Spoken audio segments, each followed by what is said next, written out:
जय भीम, जय संविधान। सभी साथियों को क्रांतिकारी जय भीम। आज आए हुए हैं हम अपने खेतों पर और आज हम दिखाएंगे गेहूं के खेत और गेहूं की फसल का क्या हाल है हमारे। तो चलिए वीडियो को शुरू करते हैं। वीडियो शुरू करने से पहले अगर आप हमारे चैनल पर नए हैं तो हमारे चैनल को सब्सक्राइब कीजिए और बेल आइकन को प्रेस कीजिए ताकि आने वाली वीडियो का नोटिफिकेशन आपके पास सबसे पहले पहुँचे। तो चलिए कैमरामैन से कहते हैं और दिखाएँ हमारे गेहूँ की फसल का क्या हाल है। तो जैसा कि इस समय गेहूँ की फसल तैयार हो रही है, छोटे छोटे गेहूं के बीज हैं और उनमें जो है हम इनसे कहना चाहेंगे कि हमारी गेहूं की फसल दिखाएं और इसका क्या हाल है। तो चलिए, हमारे साथ कुछ दोस्त भी हैं, मित्र भी हैं हमारे, और आज हम लोग गेहूं के खेतों में आए हुए हैं और इस जंगल में हमारे खेत है जो, और उनको हम दिखाएंगे कि किस तरह गेहूं की फसल होती है, किसान कितनी मेहनत करता है अपने आप में और अपने खेतों के साथ रातों दिन लगा रहता है। और ये जो नेता हैं, जो हमारे यहाँ का विधानसभा चुनाव भी चल रहा है इस समय, हम यूपी से हैं। और देखिए हमारे गेहूं का, कैमरामैन से कहेंगे गेहूं को ज़रा पास से दिखाएं। तो नेताजी जो भी वीडियो देखें, नेता लोग इसको, वो ज़रा देखें इस फसल का क्या हाल है, कैसे तैयार की जाती गेहूं की फसल। ये संसद में बैठने से तैयार नहीं होगी, यहाँ खेतों में उतरना पड़ेगा। किसान इतनी मेहनत करते हैं फिर भी उनको इस गेहूं की लागत नहीं मिल पाती है।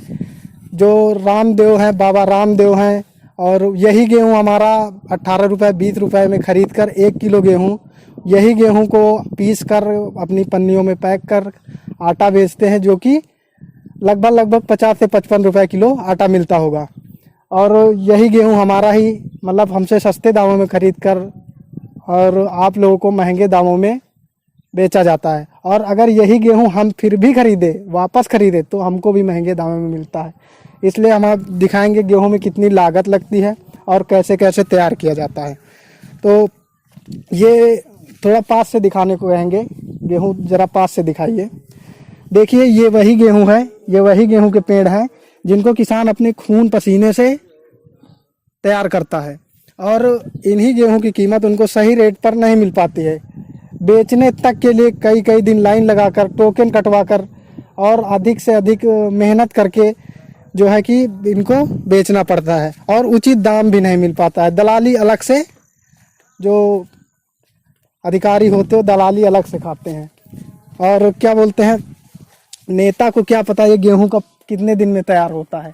हमको पता है गेहूं कितने दिन में तैयार होता है। अगर कहीं संसद में जाके किसी नेता, प्रधानमंत्री या किसी बड़े नेता से पूछिए कि गेहूं की फसल कितने दिन में तैयार होती, तो शायद वो नहीं बता पाएगा। दीपक भाई, गेहूं की फसल लगभग कितने दिनों में तैयार हो जाती है? गेहूं की फसल लगभग 110 दिन में तैयार हो जाती है, ये मैं आपको बताना चाहता हूँ। और इसमें क्या क्या पड़ता है, इसमें देखिए यूरिया पड़ती है, DAP पड़ती है, और हम लोग इसी गेहूं में हिल के अंदर जा के पानी लगाते हैं। रात को जब, मतलब कि एकदम रात हो या बिरात हो, दिन हो, कभी भी हम ये नहीं सोचते कि हमारा समय बस इसी खेती के ऊपर डिपेंड है। तो दीपक जी बताइए कि फसल नुकसान के बारे में आप क्या कहेंगे? फसल नुकसान के बारे में देखिए, अभी जानवरों से हमको इस फसल को बचाना है। देखिए कितनी अच्छी फसल, लेकिन अगर योगी जी के चेले आ गए हैं यहाँ पर तो ये सारी फसल एक दिन में खत्म कर देंगे। मतलब ये साढ़ देवता घूम रहे हैं, योगी जी के चेले हैं सारे? अवश्य, उन्हीं के छुड़वाए हुए हैं तो हम उन्हीं के चेले कहेंगे जी। ठीक। ये जो फसल है वो अभी 1 घंटे के लिए अगर आ जाए वो कहीं से, अभी यहाँ दिख नहीं रहे, कहीं होंगे। और क्या बोलते हैं, अगर वो आ गए यहाँ पर तो जान लीजिए बहुत ज़्यादा, अगर 5-6 अगर आ गए तो थोड़ी देर में ख़त्म कर देंगे, पूरी फसल नष्ट कर देंगे। अगर ये हमारी फसल इतने दिन से, इतनी मेहनत से हम तैयार करते, इस तरह की हो जाती, अगर इसको कोई जानवर खा जाए या नष्ट कर दे तो हमें कितना बुरा लगेगा, आप बताइए। तो दीपक जी, आपका कहना है कि फसल तैयार करने के साथ साथ उसकी रखवाली करना बहुत जरूरी है, खास तौर से जानवरों से। खास तौर से अब, पहले इतना नहीं था, पहले नील गायें थी लेकिन वो डर जाती थी, भगाने से चली जाती थी। और कुछ उनका जुगाड़ भी था, टीना वीना बांध के ऐसे बजाया जाता था तो भाग जाती थी नील गायें। लेकिन ये जो सांड है, ये जो छुट्टा जानवर है, ये तो अगर इनको तुम मारने जाओ तो उल्टा तुमको उठा के पटक देंगे, समझ रहे हैं। तो इनसे खतरा भी है हमको भी और हमारी फसल को भी। इसलिए हमारा इस सरकार से विनम्र निवेदन है कि सबसे पहले इन गायों का, इन छूटे हुए सांडों का उचित बंदोबस्त करें या उचित गौशाला बनवाने का कष्ट करें, समझे।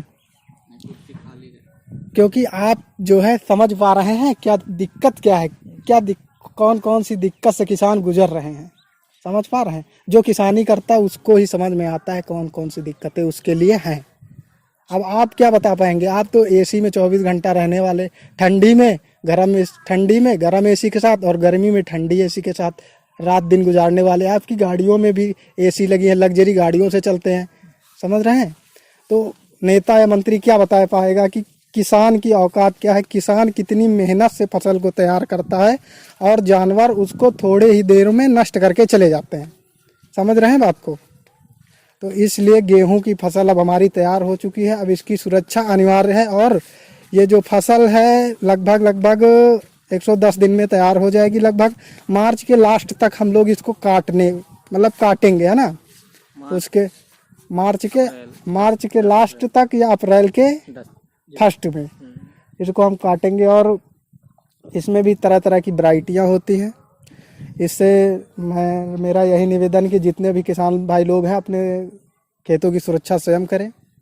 और सरकार से मेरा यही निवेदन है कि जो हमारी फसल है गायों के द्वारा या छुट्टा जानवरों के द्वारा चर जाती हैं, इसका उचित बंदोबस्त करके या गौशाला खुलवाकर उनमें इनको भरा जाए और उसमें भी उचित व्यवस्था की जाए ताकि ये भूख से और प्यास से या किसी भी ठंड से ना बढ़ें।